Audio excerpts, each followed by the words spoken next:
8 modus kawasan industri yang diklaim hijau merampas tanah rakyat di Desa Tanah Kuning dan Mangkupadi, Kalimantan Utara.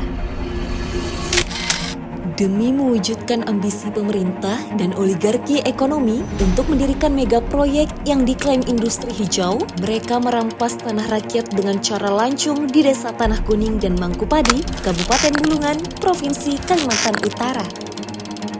Ditemukan paling tidak 8 pola praktik ambil alih tanah rakyat yang digelar oleh perusahaan bekerja sama dengan pengurus negara melalui praktik curang. Pertama, perusahaan kerja bersama pemerintah desa dengan menyelipkan surat pernyataan pelepasan tanah milik masyarakat dan menggiring warga pemilik tanah untuk secepatnya mengisi dan menandatangani surat yang dibuat oleh pemerintah desa.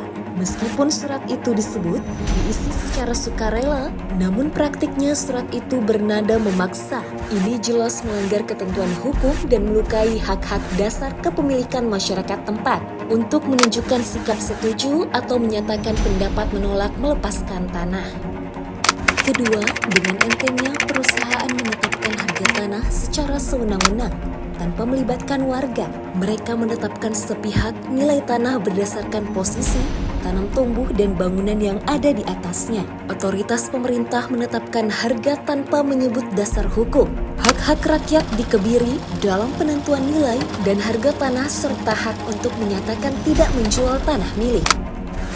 Ketiga, pemerintah dengan sengaja mengubah dan menurunkan nilai jual objek pajak (NJOP) secara drastis untuk tujuan mempermulus perampasan tanah-tanah rakyat. Pemerintah tanpa rasa malu menetapkan NJOP di sekitar kawasan industri yang semula Rp56.000 per meter persegi diturunkan menjadi Rp6.000 per meter persegi pada 2022.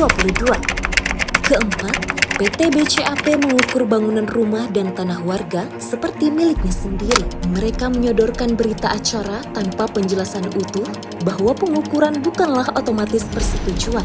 Warga tidak diberikan salinan berita acara pengukuran rumah dan tanah. Penandatanganan surat berita acara seperti ini rentan dimanipulasi sebagai bentuk persetujuan warga. Kelima, perusahaan memanipulasi ukuran lahan atau tanah dari luasan yang sebenarnya yang dibeli dari warga. Terdapat lahan warga yang semula luasan 1,5 hektar kemudian membengkak menjadi 2 hektar saat dokumen jual beli, sehingga lahan milik lainnya ikut terjual tanpa persetujuan warga. Keenam, perusahaan juga menggunakan kekerasan, intimidasi, dan kriminalisasi yang ditujukan kepada rakyat. Kemudian mereka mendorong dan menguasai tanah rakyat tanpa persetujuan warga. Seorang warga Kampung Baru Desa Mangkupadi pernah dikenakan pidana pengancaman dengan senjata tajam oleh aparat setempat tanpa bukti yang kuat. Ketujuh, perusahaan merekrut warga setempat untuk membujuk dan membantu pengukuran tanah dan pemasangan patok PSN atau proyek strategis nasional. Perusahaan memberikan fee untuk melancarkan urusan pelepasan tanah-tanah warga. Modus terakhir, 8. Pengurus negara dan perusahaan sama-sama mempopulerkan istilah ganti untung untuk membius kesadaran warga agar mau melepas lahannya, meskipun sebenarnya rakyatlah yang dikorbankan. Praktik tipu-tipu semacam ini dengan telanjang dipertontonkan oleh mereka yang sedang berkuasa demi memperoleh lahan di areal industri yang mereka tentukan sendiri. Proyek ini terang merugikan dan mendorong rakyat dan lingkungan menjadi bangkrut hanya demi penggelembungan kekuasaan kapital finansial bagi oligarki ekonomi dan pembesaran kekuasaan politik.